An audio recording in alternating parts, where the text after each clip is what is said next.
ಕೊಲೆ ಕೇಸ್ನಲ್ಲಿ ಜೈಲಿನಲ್ಲಿರುವಂತ ದರ್ಶನ್ಗೆ ವಿಶೇಷ ಸತ್ಕಾರವನ್ನ ನೀಡಲಾಗ್ತಾ ಇದೆ ಅನ್ನುವಂತ ಆರೋಪದ ವಿಚಾರಕ್ಕೆ ಸಂಬಂಧಪಟ್ಟಂತೆ ಪರಮೇಶ್ವರ್ ಪ್ರತಿಕ್ರಿಯೆಯನ್ನು ಕೊಟ್ಟಿದ್ದಾರೆ. ದರ್ಶನ್ಗೆ ಜೈಲಿನಲ್ಲಿ ಯಾವುದೇ ವಿಶೇಷ ಸತ್ಕಾರ ಕೊಡ್ತಾ ಇಲ್ಲ. ಈ ಬಗ್ಗೆ ನಾನು ಈಗಾಗಲೇ ಹೇಳಿದ್ದೇನೆ, ಬಿರಿಯಾನಿ ಅವೆಲ್ಲ ಏನು ಕೊಡ್ತಾ ಇಲ್ಲ ಅಂತ ಹೇಳಿದ್ದಾರೆ. ಆಕ್ಚುಲಿ ಪ್ರಶ್ನೆ ಇರೋದು ಯಾಕೆ ಗೊತ್ತಾ, ಅವರ ಅಂದ್ರೆ ನೋಡ್ಲಿಕ್ಕೆ ಬಂದಂತವರಿಗೆ ಬೇರೆಯವ್ರಿಗೆ ಎಲ್ರಿಗೂ ಕೂಡ ಹೊರಗಡೆ ನಿಲ್ಲಿಸ್ತಾರೆ, ಆದ್ರೆ ದರ್ಶನ್ ನೋಡ್ಲಿಕ್ಕೆ ಬರುವಂತವ್ರಿಗೆ ಮಾತ್ರ ಒಳಗಡೆ ಯಾಕೆ ಕಾರಲ್ಲಿ ಬಿಡ್ಲಾಗ್ತಾ ಇದೆ ಅನ್ನುವಂಥದ್ದು ಕೂಡ ಪ್ರಶ್ನೆ ಆಗಿದೆ.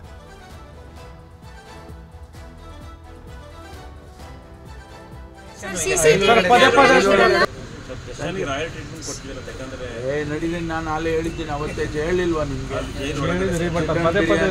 ಕೊಡಲ್ಲಪ್ಪ ಅಂತ ಕೊಡಲ್ಲ. ಅಲ್ಲಿ ಮಾಡೋ ನೀವು ಬನ್ನಿ, ನನ್ನ ಜೊತೆ ಕರ್ಕೊಂಡು ಹೋಗ್ತೀನಿ. ಬಂದ್ರೆ ನೀವು ಜೊತೆಲಿ ಕರ್ಕೊಂಡು ಕೊಲೆ ಕೇಸ್ನಲ್ಲಿ ಜೈಲಿನಲ್ಲಿರುವಂತ ದರ್ಶನ್ಗೆ ವಿಶೇಷ ಸತ್ಕಾರವನ್ನ ನೀಡಲಾಗ್ತಾ ಇದೆ ಅನ್ನುವಂತ ಆರೋಪದ ವಿಚಾರಕ್ಕೆ ಸಂಬಂಧಪಟ್ಟಂತೆ ಪರಮೇಶ್ವರ್ ಪ್ರತಿಕ್ರಿಯೆಯನ್ನು ಕೊಟ್ಟಿದ್ದಾರೆ. ದರ್ಶನ್ಗೆ ಜೈಲಿನಲ್ಲಿ ಯಾವುದೇ ವಿಶೇಷ ಸತ್ಕಾರ ಕೊಡ್ತಾ ಇಲ್ಲ. ಈ ಬಗ್ಗೆ ನಾನು ಈಗಾಗಲೇ ಹೇಳಿದ್ದೇನೆ, ಬಿರಿಯಾನಿ ಅವೆಲ್ಲ ಏನು ಕೊಡ್ತಾ ಇಲ್ಲ ಅಂತ ಹೇಳಿದ್ದಾರೆ. ಆಕ್ಚುಲಿ ಪ್ರಶ್ನೆ ಇರೋದು ಯಾಕೆ ಗೊತ್ತಾ, ಅವರ ಅಂದ್ರೆ ನೋಡ್ಲಿಕ್ಕೆ ಬಂದಂತವರಿಗೆ ಬೇರೆಯವ್ರಿಗೆ ಎಲ್ರಿಗೂ ಕೂಡ ಹೊರಗಡೆ ನಿಲ್ಲಿಸ್ತಾರೆ, ಆದ್ರೆ ದರ್ಶನ್ ನೋಡ್ಲಿಕ್ಕೆ ಬರುವಂತವ್ರಿಗೆ ಮಾತ್ರ ಒಳಗಡೆ ಯಾಕೆ ಕಾರಲ್ಲಿ ಬಿಡ್ಲಾಗ್ತಾ ಇದೆ ಅನ್ನುವಂಥದ್ದು ಕೂಡ ಪ್ರಶ್ನೆ ಆಗಿದೆ.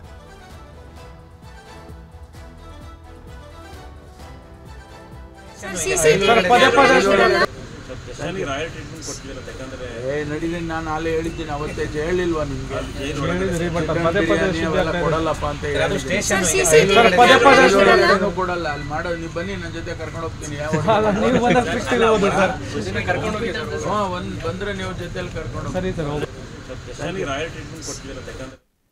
ಕೊಲೆ ಕೇಸ್ನಲ್ಲಿ ಜೈಲಿನಲ್ಲಿರುವಂತ ದರ್ಶನ್ಗೆ ವಿಶೇಷ ಸತ್ಕಾರವನ್ನ ನೀಡಲಾಗ್ತಾ ಇದೆ ಅನ್ನುವಂತ ಆರೋಪದ ವಿಚಾರಕ್ಕೆ ಸಂಬಂಧಪಟ್ಟಂತೆ ಪರಮೇಶ್ವರ್ ಪ್ರತಿಕ್ರಿಯೆಯನ್ನು ಕೊಟ್ಟಿದ್ದಾರೆ. ದರ್ಶನ್ಗೆ ಜೈಲಿನಲ್ಲಿ ಯಾವುದೇ ವಿಶೇಷ ಸತ್ಕಾರ ಕೊಡ್ತಾ ಇಲ್ಲ. ಈ ಬಗ್ಗೆ ನಾನು ಈಗಾಗಲೇ ಹೇಳಿದ್ದೇನೆ, ಬಿರಿಯಾನಿ ಅವೆಲ್ಲ ಏನು ಕೊಡ್ತಾ ಇಲ್ಲ ಅಂತ ಹೇಳಿದ್ದಾರೆ. ಆಕ್ಚುಲಿ ಪ್ರಶ್ನೆ ಇರೋದು ಯಾಕೆ ಗೊತ್ತಾ, ಅವರ ಅಂದ್ರೆ ನೋಡ್ಲಿಕ್ಕೆ ಬಂದಂತವರಿಗೆ ಬೇರೆಯವ್ರಿಗೆ ಎಲ್ರಿಗೂ ಕೂಡ ಹೊರಗಡೆ ನಿಲ್ಲಿಸ್ತಾರೆ, ಆದ್ರೆ ದರ್ಶನ್ ನೋಡ್ಲಿಕ್ಕೆ ಬರುವಂತವ್ರಿಗೆ ಮಾತ್ರ ಒಳಗಡೆ ಯಾಕೆ ಕಾರಲ್ಲಿ ಬಿಡ್ಲಾಗ್ತಾ ಇದೆ ಅನ್ನುವಂಥದ್ದು ಕೂಡ ಪ್ರಶ್ನೆ ಆಗಿದೆ.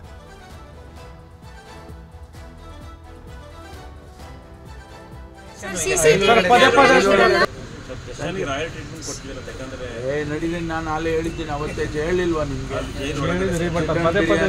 ಕೊಡಲ್ಲಪ್ಪ ಅಂತ ಕೊಡಲ್ಲ. ಅಲ್ಲಿ ಮಾಡೋ ನೀವು ಬನ್ನಿ, ನನ್ನ ಜೊತೆ ಕರ್ಕೊಂಡು ಹೋಗ್ತೀನಿ. ಬಂದ್ರೆ ನೀವು ಜೊತೆಲಿ ಕರ್ಕೊಂಡು ಕನ್ನಡಿಗರ ಮೆಚ್ಚಿನ ನಿಮ್ಮ ನ್ಯೂಸ್ 18 ಕನ್ನಡ ಈಗ ವಾಟ್ಸ್ಆಪ್ನಲ್ಲಿಯೂ ಲಭ್ಯ.